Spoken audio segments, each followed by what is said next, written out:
저는 오늘 성도님들과 함께 서로 덕을 세우는 일을 힘쓰나 하는 제목으로 함께 은혜를 나누도록 하겠습니다. 오늘날 교회는 다양한 삶의 배경을 갖고 있는 사람들이 모여 있습니다. 출신, 성장 배경, 교육적 배경 등 많은 부분이 하나도 똑같은 곳이 없습니다. 그렇기 때문에 교회 안에는 재미있는 일도 많지만 사소한 문제로 인해 서로 다른 견해가 참 많습니다. 특별히 정치적인 입장에 대한 차이는 굉장히 클 수가 있습니다. 그래서 우리 교회는 특별히 교회 안에서 가급적이면 정치적인 현안에 대해서는 언급하지 않는 것을 원칙으로 하고 있습니다. 그 이유는 서로의 생각이 참 다르기 때문에 그런 겁니다. 물론 그런 것들뿐만이 아니라 정말 다양한 부분들에 있어서 다르고 그 다름 때문에 다투거나 분쟁이 일어나기도 합니다. 한 교회에서 창립 기념일을 맞이해서 선물로 뭘 할 것이냐 조금 회의를 했다고 합니다. 그런데 이 회의가 좀 잘 좁혀지지 않아서 떡을 할 거냐, 빵을 할 거냐는 안건으로 이 교회 재직회에서 회의를 8시간 했다고 합니다.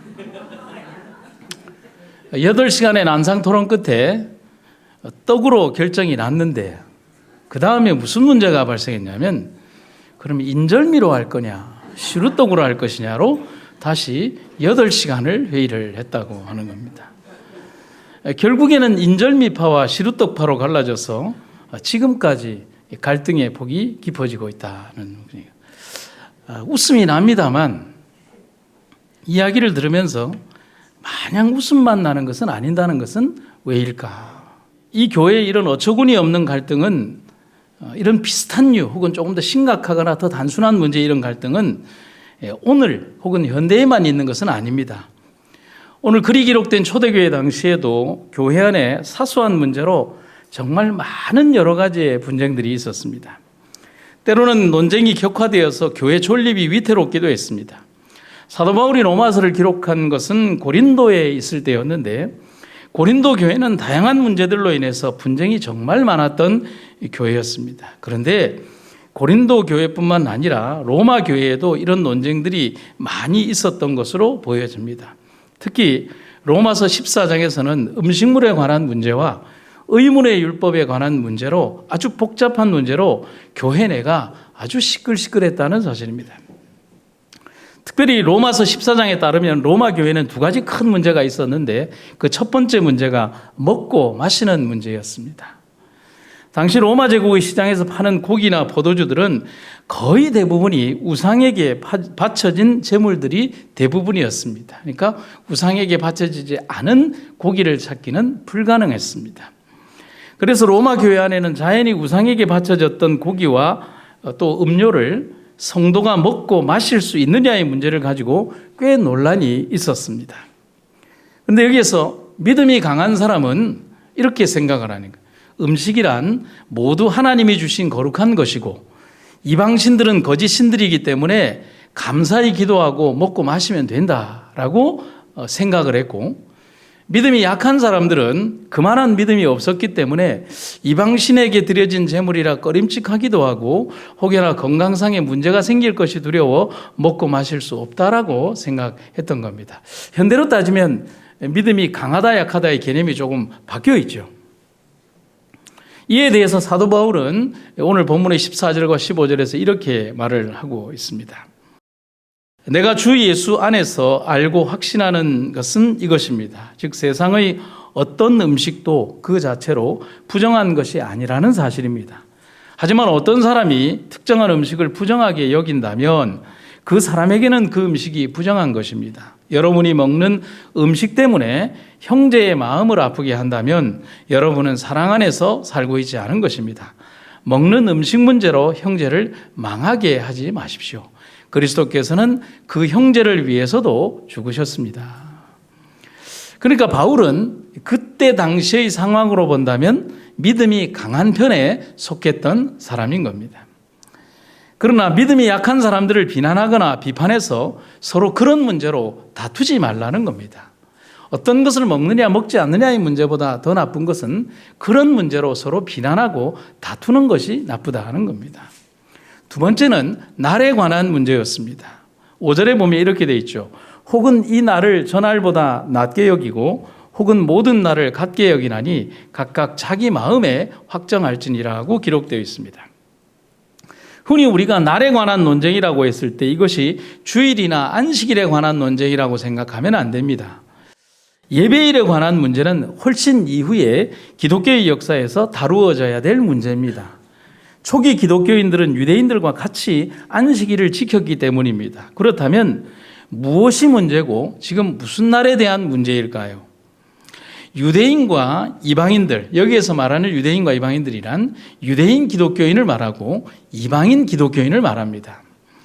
유대인과 이방인들이 공존하게 된 초대교회 안에는 유대인들이 비록 기독교로 개종을 했지만 지켜오던 7대 절기나 월삭, 금식하는 날과 같이 특별한 유대인들의 날들에 대해서 그들이 여전히 그러한 절기들을 지켜오고 있고 이방인들은 그런 전통을 지켜온 적이 없었기 때문에 유대인들이 너희들도 개종했으면 그걸 지키라고 요구하는 유대인들의 습성이 있었다는 겁니다. 그래서 유대인들은 절기가 되면 이 날을 다른 날들보다 특별한 날로 귀하게 여겨야 한다고 주장했고 이방인들은 그저 다 똑같은 날들인데 우리가 왜 그걸 지켜야 하냐라고 말을 했다는 겁니다. 여러분, 외국에서 들어오는 그 사람들이 단오날이 뭐 중요하겠습니까? 저도 미국에 여행을 가보니까 한국 사람들도 추석 개념이 별로 없더라고요. 이미 그곳에 동화되어 있으니까요. 이에 대해서 사도 바울은 구약의 의문에 관한 율법, 제사법, 절기법 등이 예수 그리스도로 말미암아 완성되었고 폐지되었기 때문에 모든 날이 다 똑같다라고 권고해 주고 있는 겁니다. 그러니 또 뭐라고 얘기하는 거예요? 그런 문제로 서로 뭐 하지 말라? 정죄하지 말라는 겁니다. 그처럼 교회 안에는 이런 사소한 문제들이 항상 존재하고 있습니다. 근데 여러분, 여기에서 제가 무슨 문제라고 했습니까? 사소한 문제라고 했죠. 근데 이게 여러분들 보시기에는 사소한 문제가 아닌데 제가 사소한 문제라고 했습니다. 그럼 제가 왜 사소한 문제라고 했을까요? 사람이 어떻게 구원을 받습니까? 천국은 어떻게 갑니까? 거룩한 삶은 어떻게 살아야 합니까? 라고 하는 것은 진짜 우리가 고민해야 되는 문제입니다. 그 외에 진리에 관계되지 않는 모든 문제들은 사소한 문제들입니다. 맞습니까? 그렇습니다. 이러한 사소한 문제들로 말미암아서 생기는 견해 차이가 교회의 평화를 위협하고 교회 분열의 원인이 되기 때문에 사도 바울은 로마서 14장 전체를 통해서 그리고 15장에 이어지는 글들을 통해서 이 문제를 다루고 있다는 겁니다. 예전에 제가 시골 목회를 가게 되었을 때 처음 부임하자마자 받았던 충격이 있었습니다. 첫째, 교회에 의자가 없었습니다. 둘째, 남자와 여자가 따로따로 앉아야 했습니다. 부부도 그랬고 아이들도 그랬습니다. 남자아이는 오른쪽, 여러분들 보시기에는 왼쪽, 지휘하는 장로님이 봤을 때 오른쪽, 여자들은 왼쪽. 장로님 거기 앉으시면 안 되는데. 그렇게 앉지 않으면, 그렇게 분리해서 앉지 않으면 경건하지 않다는 생각이 그곳의 신앙이었습니다. 그리고 하나님께 예배를 드리는데 의자에 앉는 것은 불경한 일이었습니다. 그래서 의자를 놓지 않았습니다. 제가 거기에 7년을 목회했는데요. 5년째쯤 될 때 의자를 놓았습니다. 쉬웠을까요? 하지만 결국 의자를 들여놨습니다. 근데 의자 살 돈이 필요하지 않습니까? 그때 당시로 한 900만 원 정도가 드는데. 그래서 제가 제안을 했죠. 여러분들이 앉는 의자 아닙니까? 제 말이 틀리나요? 하나님이 앉습니까? 여러분들이 앉을 의자라잖아요. 그러면 가족당 하나씩 내십시오라고 했습니다. 근데 그게 그렇게 좋았나 봅니다. 그래서 한 40개 정도의 의자가 필요했는데 어떤 가정은 우리는 한 가정 의자가 아니라 한 사람당 낼 겁니다 해서 어떤 가정은 4개를 내고요. 어떤 사람은 내 손자 것까지 해서 6개를 내고요. 그래서 한 7, 80개의 의자의 분량의 의자들이 헌납이 되었습니다. 들어오고 나니까 그렇게 반대하시던 분들이 얼마나 좋아하시는지. 세상이 달라졌어요. 그러면 그 교회는 무엇이 문제였을까요? 오랜 습성과 관습에 경건의 의미를 두었다는 데 문제가 있었던 겁니다. 성경과는 전혀 상관이 없어요. 여러분, 성경에 보면 기도를 어떻게 해야 되는지에 대해서 기도에 대한 것만 모아놓으면요, 기도의 종류가 8개, 9개가 넘어요. 여러분, 구원과 관계없는 일에 너무 큰 의미를 담아서는 안 된다는 겁니다.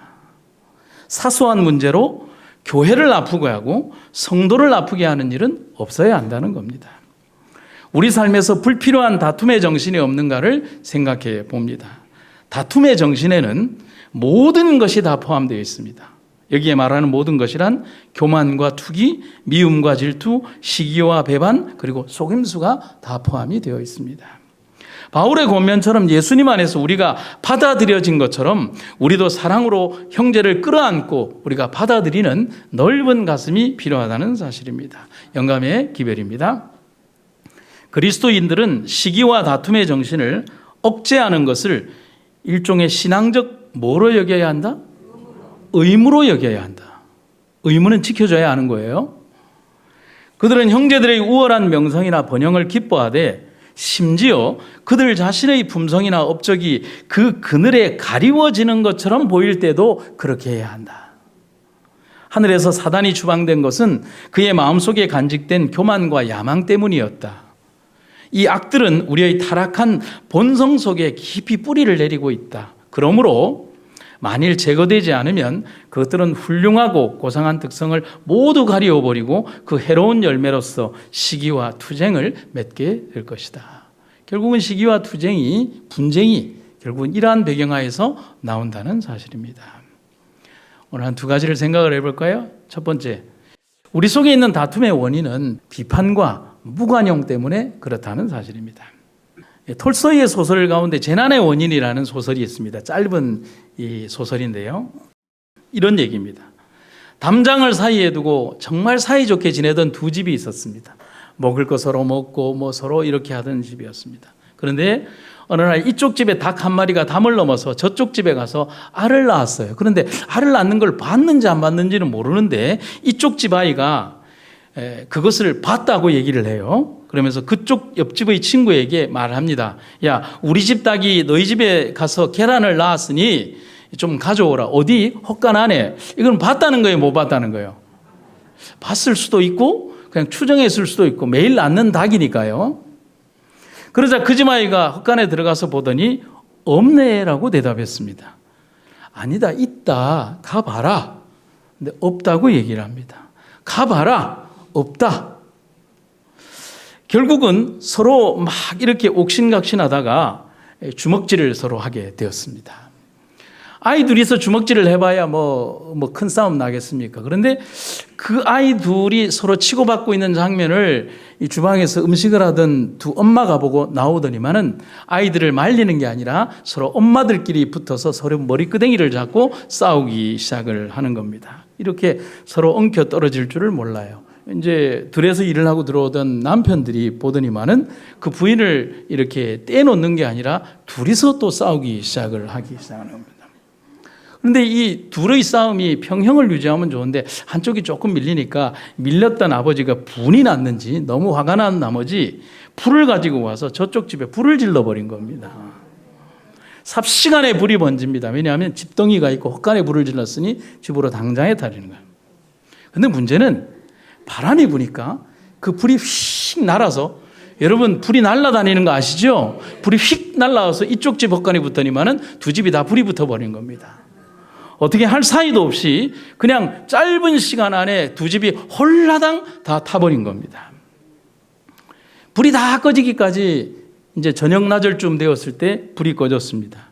그리고 2 집 가족이 자기 집들이 있는 잿더미 위에 앉아서 멍하니 앉아 있는 겁니다. 그리고 그들이 할 게 없으니까 별을 쳐다보다가 서로 이 집 가족과 이 집 가족이 서로 마주 보면서 서로 바라보는 거예요. 기가 막힙니다. 긴 하룻밤을 지내면서 그제서야 서로 반성을 합니다. 그리고 생각합니다. 도대체 무엇 때문에 우리가 이렇게 되었나? 라고 말입니다. 이 이야기가 톨스토이의 재난의 원인이라는 짧은 소설의 이야기입니다. 여러분, 이 분쟁에서 중요한 것은 누가 거짓말을 했는지 알 수 없다는 겁니다. 바꾸어 말하면 둘 다 거짓말을 했을 수도 있고 둘 다 진실일 수도 있습니다. 모르죠.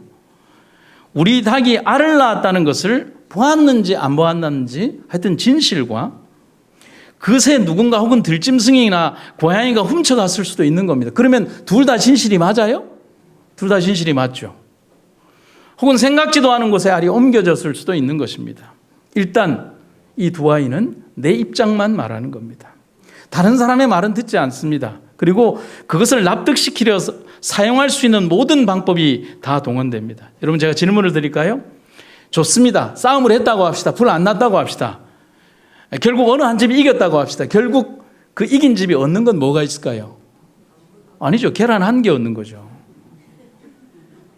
한 집이 이겼으면 큰 금은 보화를 얻는 게 아니라 뭘 얻죠? 누가 이기든지 간에 얻을 수 있는 소득이 계란 하나밖에 없다는 겁니다. 여러분, 그거 하나 때문에 집을 잃은 거예요. 분쟁과 다툼은 이처럼 비판과 무관용에서 시작하는 겁니다. 그것은 서로를 상처나게 한다는 사실을 기억해야 합니다. 여러분, 로마서 14장은 성도의 교회 생활에 있어서의 상당히 중요한 문제를 다루고 있습니다. 14장의 핵심 구절은 1절입니다. 뭐라고 되어 있어요? 믿음이 연약한 자를 너희가 뭐하되? 받되 그의 의심하는 바를 비판하지 말라. 이것을 쉬운 말 번역으로 읽으면 조금 더 의미가 나옵니다. 믿음이 약한 사람이라도 그냥 뭐하고?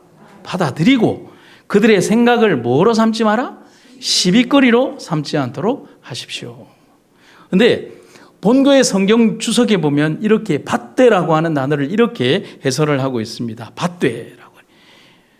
그리스도인은 믿음이 연약한 자들에게 약점이 있을지라도 형제로 받아들여야 한다. 이런 그리스도가 그들을 받아들이고 환영했기 때문이다. 너희들 역시도 부족한데도 불구하고 주께서 받아들인 것처럼 너희들이 보기에 연약하고 아닌 것처럼 보이는 그 사람이라 할지라도 너희들이 받아서 키워야 한다는 사실인 겁니다. 이 부분에 대한 내용을 이 로마서 15장 7절에서 바울은 다시 한번 부연적으로 이렇게 말을 합니다. 그러므로 그리스도께서 하나님께 영광을 돌리고자 여러분을 받아들이신 것처럼 여러분도 서로를 받아들이십시오. 여러분, 한동안 재미있는 질문이 있었습니다. 그리고 아주 제가 대답하기 곤란한 질문을 했던 적이 있습니다. 이 질문입니다. 목사님, 재림교인이 오리고기 먹어도 됩니까? 라는 질문. 한동안 이게 한국 교회에서 시끄러웠던 적이 있고 또 이 목사들을 곤혹하게 했던 적이 있습니다. 이 오리고기에 대한 논쟁은 상당히 오랜 기간 동안 지속되었고 그로 인해서 온 오프라인을 통해서 정말 많은 토론과 싸움이 일어났습니다. 그래서 제가 붙이기를 일명하여 오리전쟁이라고 그렇게 했습니다. 뭐 이거 가지고 싸우는지 모르겠어요. 근데 제가 심호하던 교회에서도 역시나 교인들 간에 분쟁이 벌어졌습니다. 제가 대구로 왔을 때 이 문제가 있었거든요.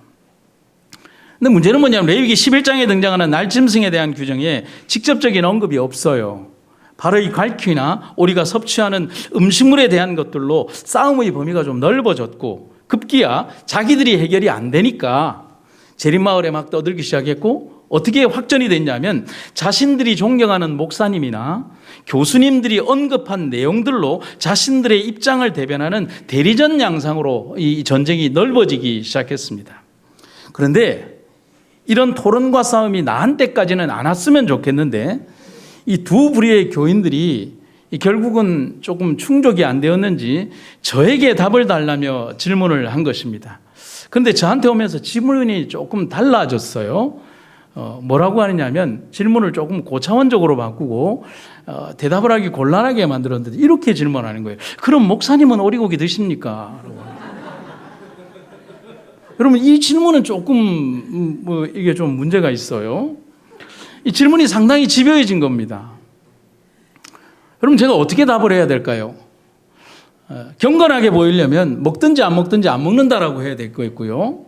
그런데 그렇게 되면 또 저쪽에 문제가 있는 거예요. 저는 이 질문이 가진 치명적인 위험성을 잘 압니다. 어떤 답을 준다 해도 50점입니다. 돌로 칠까요 말까요 하는 질문과 똑같은 거죠. 문제를 가지고 온 두 부류의 사람 중 자신의 입장과 다른 결정이 나면 그 다른 사람은 수용하지 않을 것이라는 사실을 압니다. 왜냐하면 이미 다른 쪽 답이 나오면 수용하지 않을 부류의 사람이 있는 거예요. 먹는다 그러면 안 먹는 쪽에서, 안 먹는다 그러면 먹는 쪽에서 수용하지 않는 거예요. 내가 고기를 먹는다고 하면 이제 이쪽에서 뭐라고 얘기를 하냐면 오리고기 먹는 타락한 목사라고 공격을 할 겁니다. 그러면 제가 먹지 않는다라고 하면 고지식한 안식교 목사라고 얘기를 합니다. 그리고 뭐라고 얘기를 하냐면 실제로 그런 얘기를 들었어요. 저명한 삼육대학 교수님도 허락한 음식을 먹지 말라고 한 건방진 지방 목사라고 그렇게 얘기를 하더라고요. 여러분, 확증 편향에 사로잡힌 두 부류의 사람들은 자신들이 정해놓은 답 이외에는 전혀 수용할 마음이 없으면서 그 답을 누군가에게 강요하고 있어요. 나쁜 거예요. 하지만 답을 해야 합니다. 제가 어떻게 답을 해야 될까요? 별로 고민하지 않았어요. 왜냐하면 우리는 보통 이런 문제 때 하나님께 그렇게 기도하거든요. 하나님, 제 입장이 곤란합니다. 제가 답 잘못하면 누구 손해입니까? 제 손해입니까? 하나님 손해입니까? 하나님이 손해겠죠. 하나님이 저에게 지혜를 주셨어요. 그리고 이렇게 대답을 했어요. 여러분, 먼저 저는 레위기서에 허락된 고기를 먹는 목사입니다. 그 말은 제가 그렇게 경건한 목사는 아니라는 말입니다. 일단은 제가 그걸 가장 고민하고 있습니다. 하지만 오늘 질문에 제가 꼭 답을 해야 한다면 저는 오리고기는 먹지 않습니다. 역시 우리 목사님이야. 누가 그렇게 얘기를 했을까요? 안 먹는 쪽에서. 그러자 먹는다라고 얘기했던 분들이 아주 실망하면서 왜 우리 편에 참여하지 않느냐는 그런 눈빛을 보냈습니다. 그때 제가 이어서 이런 대답을 했습니다.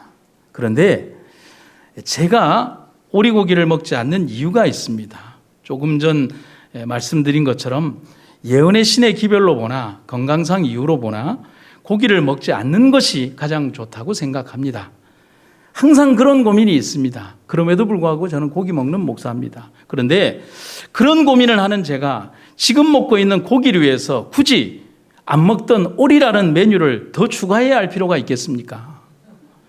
하나씩 빼도 시원치 않을 마당에 말입니다. 그래서 저는 오리고기를 먹지 않습니다. 대답을 했습니다. 여러분, 이게 제가 할 수 있는 최선의 대답이자 정확한 답을 모르는 저의 진실한 답이기도 하고 마음의 속임 없이 드린 제 진실한 답변이었습니다. 그날 이후로 두 부류의 교인들은 제가 떠날 때까지, 그 교회에서도 제가 7년을 있었거든요. 두 부류의 교인들은 오리고기에 대한 질문을 단 한 번도 그 뒤에 하지 않았습니다.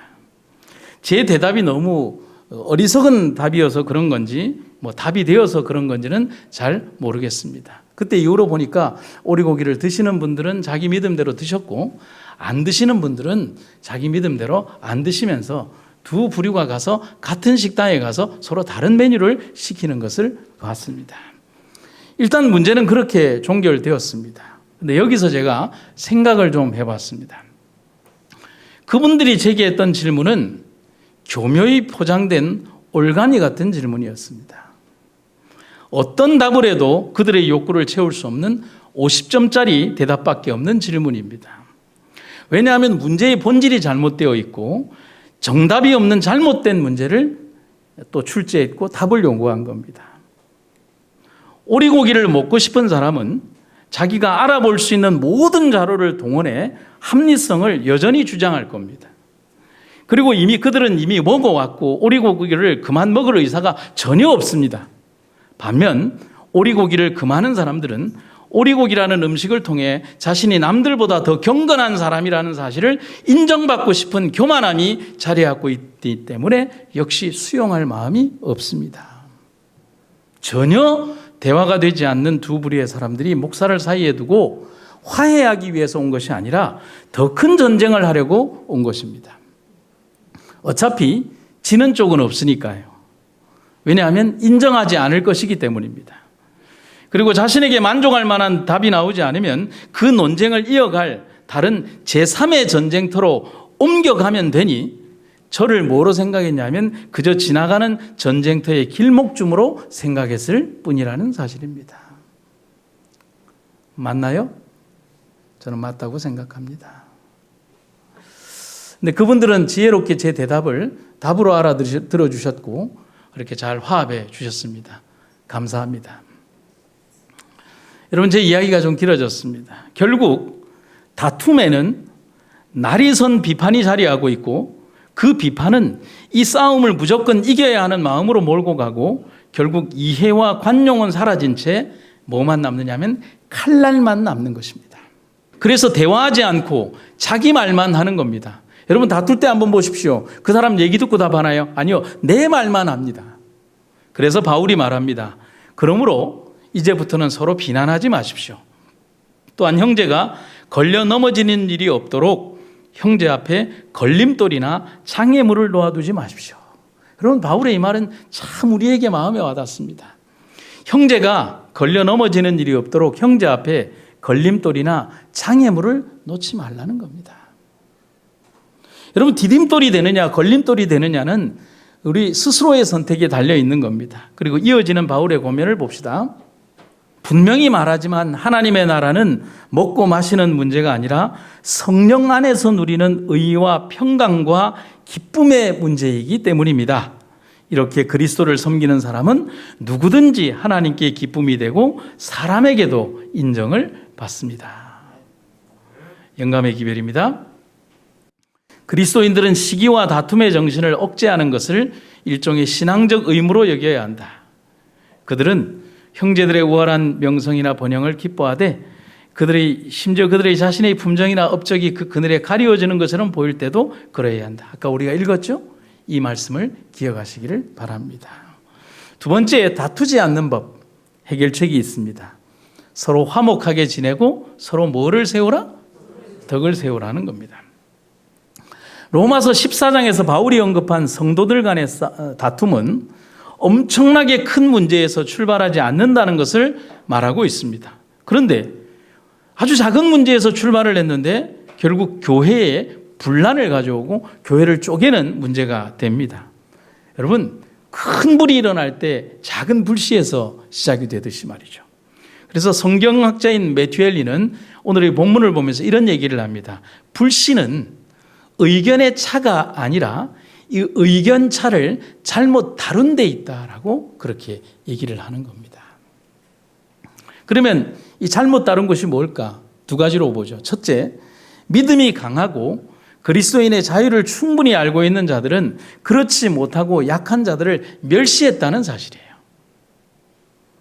그런 사람들을 불쌍히 여기고 우정으로 도와 부축해줘야 할 텐데 이들이 합법적인 것으로 조심해야 하는 것을 어리석고 미신적인 사람들로 우습게 보고 짓밟은 것이라는 것이죠. 교만의 정신인 거죠.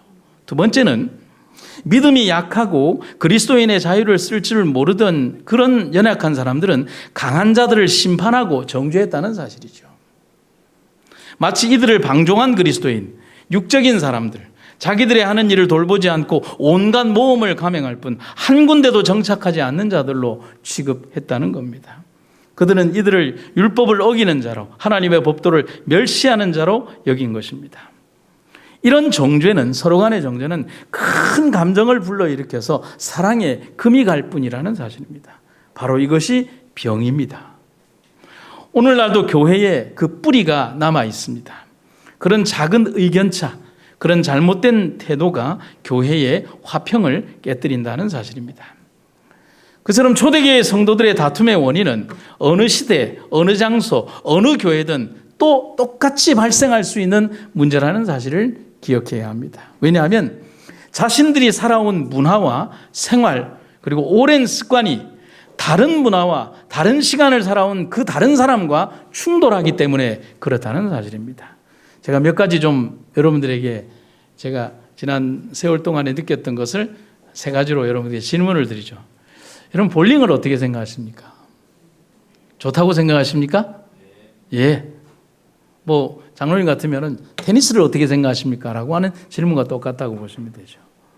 자, 36년 전 신학교 시절 신학과 4학년 선배님이 청년반 아이들을 데리고 볼링장애를 갔습니다.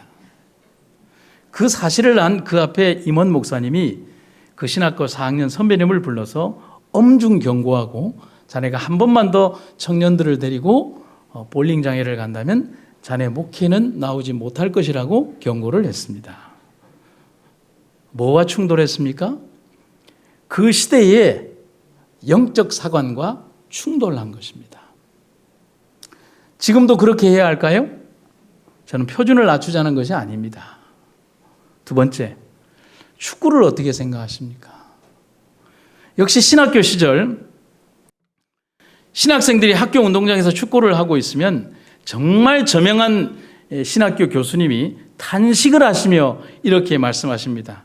저 운동장을 다 밀어서 감자밭을 만들어야 하는데 말세다. 세 번째 질문, 고춧가루를 어떻게 생각하십니까? 정확하게 제가 이 질문을 바꿔 말씀을 드리면 빨간색 고춧가루를 어떻게 생각하셨습니까? 대답하지 않으셔도 됩니다. 우리의 과거에 알고 있는 내용이니까요. 적어도 우리가 이해해 볼 수 있는 것은 그 당시에는 이런 모든 판단들이 최선의 행동이라고 생각했다는 것입니다. 그것까지는 좋습니다. 건강하게 살자. 그리고 경쟁하지 말자. 그렇죠? 영적으로 살자. 그것까지는 좋습니다. 그런데 문제는 뭐냐면 그것을 넘어서서 이런 것들을 믿음의 최종 판단의 기준으로 삼고 품성과 구원의 문제와 결부시켰다는 데에 심각성이 더해진 것입니다.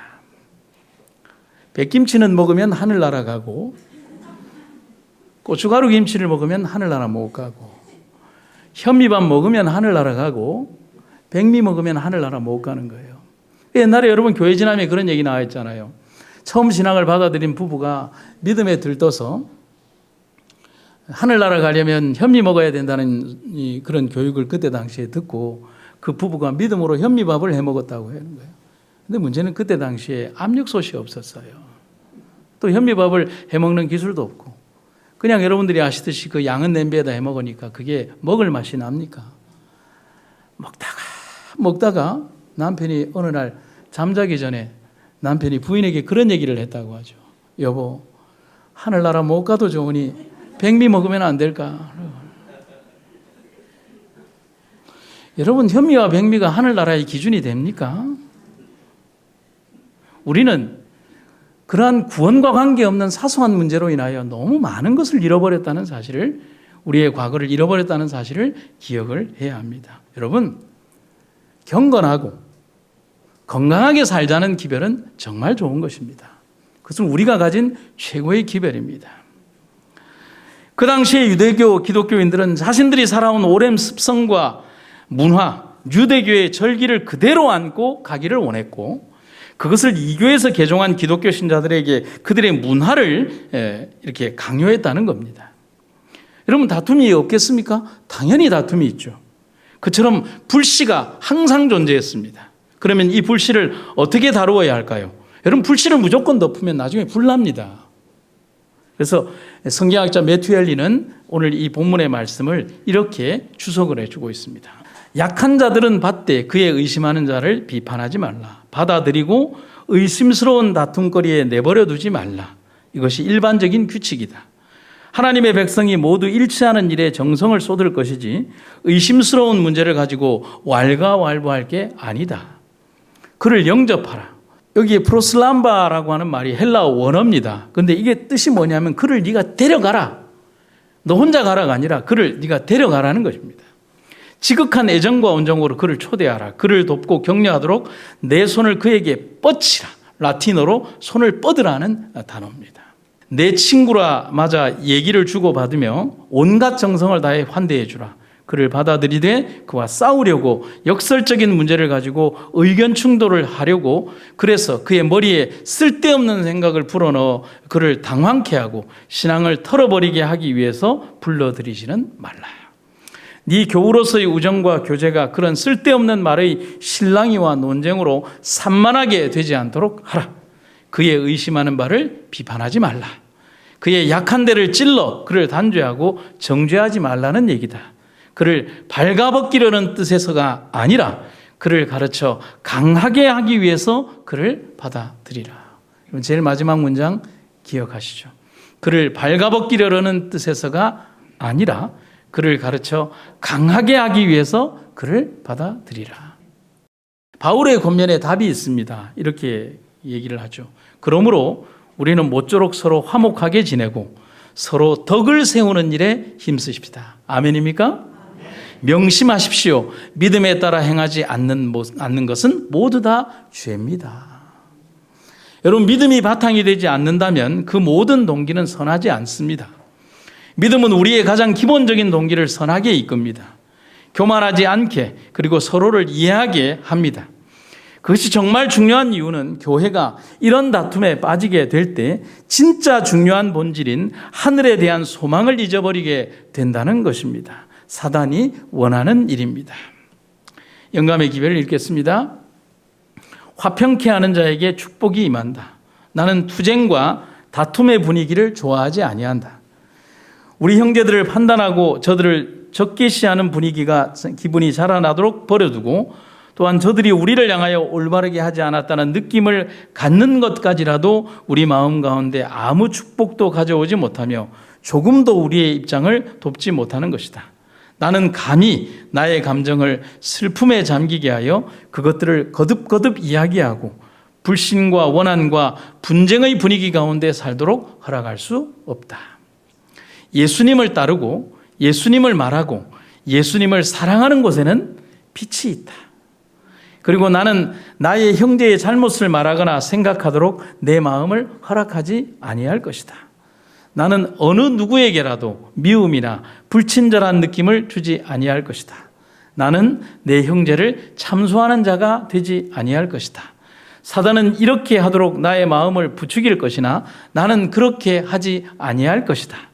나는 예수님의 용서의 정신을 품을 것이다. 여러분, 제가 마지막 한 이야기를 들려드릴 텐데요. 이 광수생각이라는 이 만화를 아십니까? 이 광수생각이라는 만화의 저자가 박광수라고 하는 작가입니다. 그는 기독교 신자가 아닙니다.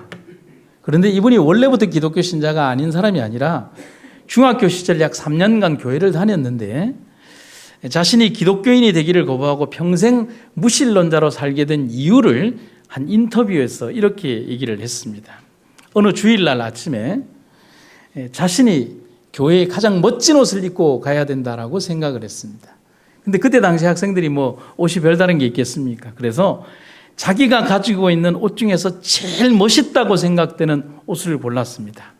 그때 당시에 고가였던 미즈노 회색 추리닝을 입고서 교회에 갔습니다. 제일 깨끗하고 제일 값비싼 옷을 입고 갔습니다. 그런데 그날 목사님이 그렇게 입고 온 광수 학생에게 특별히 학생을 불러서 사람들이 있는 앞에서 체육복 차림으로 어떻게 교회를 오냐라고 하면서 무지무지하게 혼을 냈다고 하는 겁니다. 그런데 그날의 그 일은 이 광수 학생에게 무지막지한 상처를 주었고 그로 하여금 지금까지 평생 동안 교회로부터 등을 돌리게 만드는 원인이 되었다고 합니다.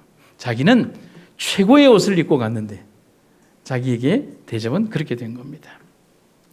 어쩌면 그런 옷을 입고서는 올 곳이 못 되는 교회에 대한 실망감이 그를 교회에서 내쫓았는지도 모릅니다. 만약에 그 목사님께서 야, 너 오늘 굉장히 돋보이는 옷을 입고 왔구나.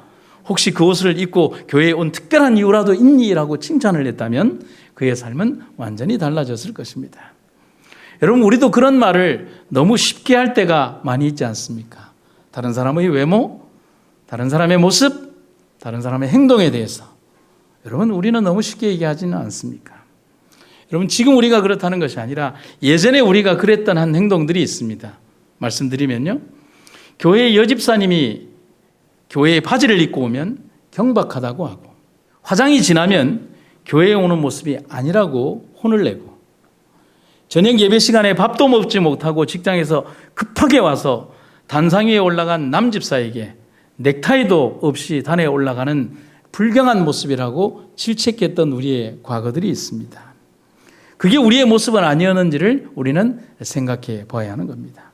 물론 여러분, 경건한 것은 좋습니다.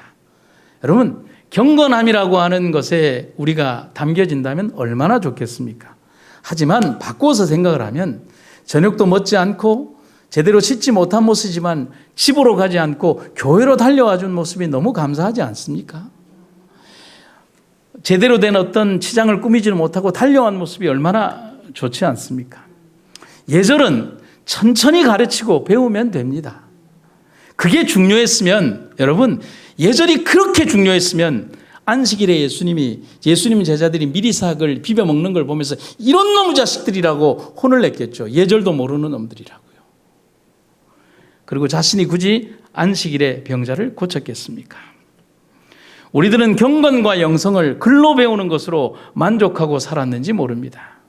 참된 경건과 예배는 마음이라는 사실을 잊은 채 보이는 것, 보여지는 것에 만족하며 살아가고 있지는 않는지요. 좋은 교회, 살아있는 교회가 되게 합시다. 바울의 권면으로 제가 말씀을 마치겠습니다. 믿음이 강한 우리는 믿음이 약한 사람들의 약점과 잘못에 대해서도 너그럽게 감싸 주어야 합니다. 우리는 자신만을 위해 자기 좋을 대로 살아서는 안 됩니다. 우리는 저마다 이웃을 기쁘게 하고 이웃의 유익을 위해 살아야 하며 이웃에게 덕을 세우도록 해야 합니다.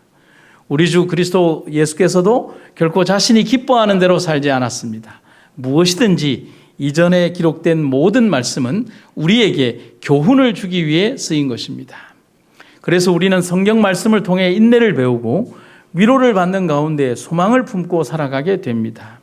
인내와 위로를 주시는 하나님께서 여러분을 도와 서로가 같은 뜻을 품고 한 마음이 되어 그리스도 예수를 따를 수 있게 되기를 바랍니다. 그리하여 우리 모두가 한 마음과 한 입으로 하나님 곧 우리 주 예수 그리스도의 아버지께 영광을 돌릴 수 있게 되기를 빕니다. 말씀을 마치겠습니다. 사랑과 은혜가 충만하신 아버지 하나님, 우리들의 생애에 하나님의 거룩하고 아름다운 은혜가 우리를 인도하시고 이끌어 주시기를 간절히 구합니다. 우리의 생애 속에서 형제를 사랑하고 관용하며 서로의 덕을 세우는 일에 열심인 주의 백성들이 되게 하시고 진실한 마음으로 하나님의 교회를 화합으로 이끄는 주의 백성들이 되게 하여 주시옵소서. 믿음이 연약한 자를 돕고 또 믿음이 강한 자들은 연약한 자를 위하여 희생하고 이끄는 아름다운 성도의 교제가 있게 하시고 이 교회가 든든한 반석 위에 설 수 있도록 우리를 인도하여 주시옵소서. 오늘도 여전히 우리를 이끌어 주시는 하나님의 놀라우신 은혜가 우리에게 항상 빛이 되어 주시기를 간절히 구하며 예수님 이름으로 기도드립니다.